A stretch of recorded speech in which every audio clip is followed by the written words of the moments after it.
GST के बारे में तो हम सब जानते हैं, लेकिन क्या इसके कुछ ऐसे छिपे हुए नियम भी हैं जो टैक्स भरने का पूरा तरीका ही बदल सकते हैं? जी हाँ, बिल्कुल है। आज हम दो ऐसे ही पावरफुल नियमों की बात करेंगे। एक है रिवर्स चार्ज और दूसरा है कॉम्पोजिशन स्कीम। चलिए देखते हैं कि ये किसी भी बिजनेस पर कैसे असर डाल सकते हैं। सोचिए, एक कैफे है और वहां एक नया एंटरप्रेन्योर बैठा है, शाश्वत। उसके मन में एक अजीब सा सवाल गूंज रहा है। यार, टैक्स उल्टा कैसे भरा जा सकता है? मतलब, क्या ऐसा हो सकता है कि टैक्स भरने की जिम्मेदारी सप्लायर की नहीं बल्कि खरीदने वाले की हो? सुनने में थोड़ा अजीब लगता है ना? पर इसका जवाब ही आज के इस पूरे डिस्कशन का सेंटर पॉइंट है।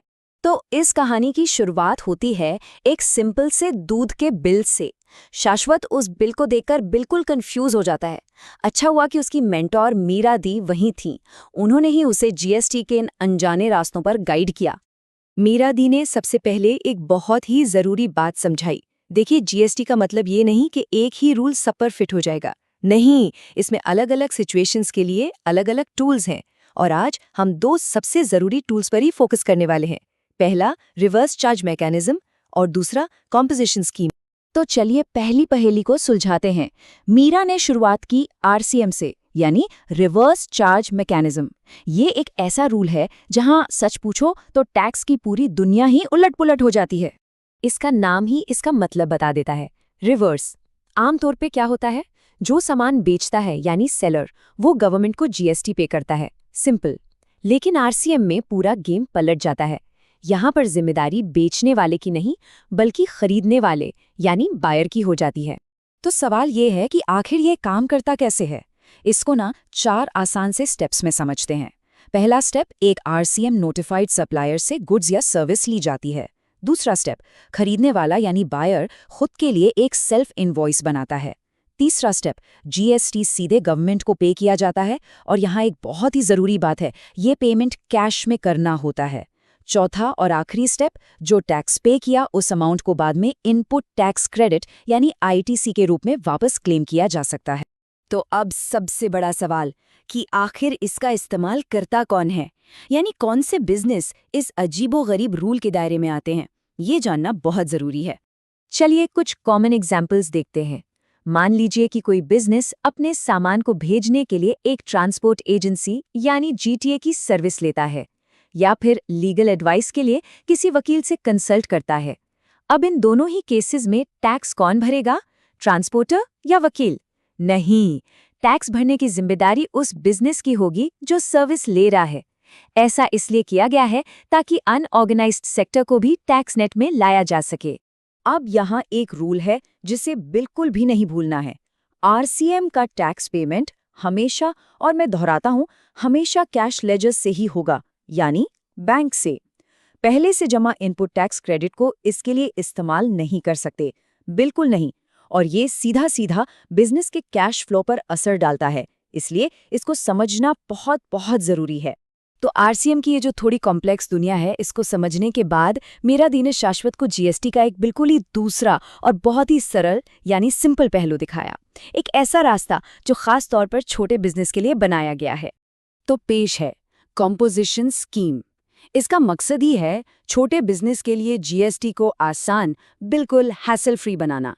मतलब लंबे चौड़े रिकॉर्ड्स और कॉम्प्लेक्स कैलकुलेशंस की कोई ज़रूरत नहीं। बस अपने टोटल टर्नओवर पर एक छोटा सा फिक्स्ड रेट से टैक्स पे कर दो, बस। तो इस स्कीम को कौन अपना सकता है? इसका सबसे मेन क्राइटेरिया है सालाना टर्नओवर। ज्यादातर स्टेट्स में अगर बिजनेस का टर्नओवर 1.5 करोड़ रुपए से कम है तो वो इस सिंपल टैक्स प्लान को चुन सकते हैं। लेकिन हाँ, इस आसानी की कुछ शर्तें भी हैं, जैसे कि सामान सिर्फ अपने ही स्टेट के अंदर बेचा जा सकता है, कस्टमर्स से बिल पर जीएसटी नहीं ले सकते, और सबसे जरूरी, इनपुट टैक्स क्रेडिट यानी आईटीसी क्लेम नहीं कर सकते। ये एक बहुत बड़ा ट्रेड ऑफ है। और टैक्स रेट्स का क्या? वो तो बहुत ही सिंपल हैं। रेस्टोरेंट्स के लिए टर्नओवर का 5%, मैन्युफैक्चरर्स और ट्रेडर्स के लिए सिर्फ 1%, और सर्विस प्रोवाइडर्स के लिए 6%। बस, इससे महीने के आखिर में टैक्स कैलकुलेट करना बहुत ही आसान हो जाता है। तो अब हम एक अहम मोड़ पर आ गए हैं। एक छोटे बिजनेस के पास एक जरूरी चुनाव होता है। क्या वो फुल फीचर्स वाला नॉर्मल जीएसटी का रास्ता चुने, या फिर आसान यानी कॉम्पोजिशन स्कीम वाला रास्ता अपनाए? चलिए इन दोनों के बीच का फर्क साफ साफ देखते हैं। नॉर्मल स्कीम में आईटीसी क्लेम करने की और दूसरे स्टेट्स में सामान बेचने की पावर मिलती है। वहीं दूसरी तरफ कंपोजिशन स्कीम में आसानी और कम झंझट का सुकून मिलता है। एक बिजनेस को डिसाइड करना होता है कि उसके लिए क्या ज्यादा जरूरी है। चलिए इसको एक एग्जाम्पल से समझते हैं। मान लीजिए 10 लाख रुपए की सेल हुई। अगर एक रेस्टोरेंट नॉर्मल स्कीम में है तो 18% के हिसाब से उसे 1,80,000 रुपए जीएसटी भरना होगा, आईटीसी क्लेम करने से पहले ऑफ कोर्स। लेकिन अगर वही रेस्टोरेंट कंपोजिशन स्कीम में है तो 4.5% के हिसाब से उसे सिर्फ 50,000 रुपए ही देने होंगे। फर्क कितना बड़ा है, साफ दिख रहा है। पर याद रहे, इस कम पेमेंट का मतलब है नो आईटीसी। तो अब शाम हो चुकी है और शाश्वत अब सिर्फ उस बिल को नहीं देख रहा, वो अब अपनी पूरी बिजनेस स्ट्रैटेजी के बारे में सोच रहा है। और यहीं से हमें मिलता है आज के इस पूरे विश्लेषण का सबसे बड़ा सबक। और शाश्वत ने जो समझा वो कमाल का था। उसने कहा, तो दी इसका मतलब रिवर्स चार्ज में हम दूसरों का टैक्स भरते हैं और कॉम्पोजिशन स्कीम में हम अपना ही टैक्स आसान बना लेते हैं। इससे बेहतर समरी हो ही नहीं सकती है ना। इस पर मीरा दी ने जो आखिरी बात कही वो सिर्फ टैक्स के बारे में नहीं थी, वो जिंदगी का एक सबक था। उन्होंने कहा, कभी कभी जिंदगी भी जीएसटी जैसी ही होती है। जब चीजें कॉम्प्लेक्स हो जाएं तो सिंपल रास्ता चुन लेना चाहिए। तो ये विश्लेषण इस सवाल पर आके रुकता है, किसी भी बिजनेस में या शायद जिंदगी में भी चीजों को सरल बनाने का सही समय कब होता है? क्या कहीं कोई ऐसी जगह है जहां हद से ज्यादा कॉम्प्लेक्सिटी से जूझ रहे हैं? शायद अब वक्त आ गया है चीजों को सिंपल करने का। इस पर सोचना जरूरी है।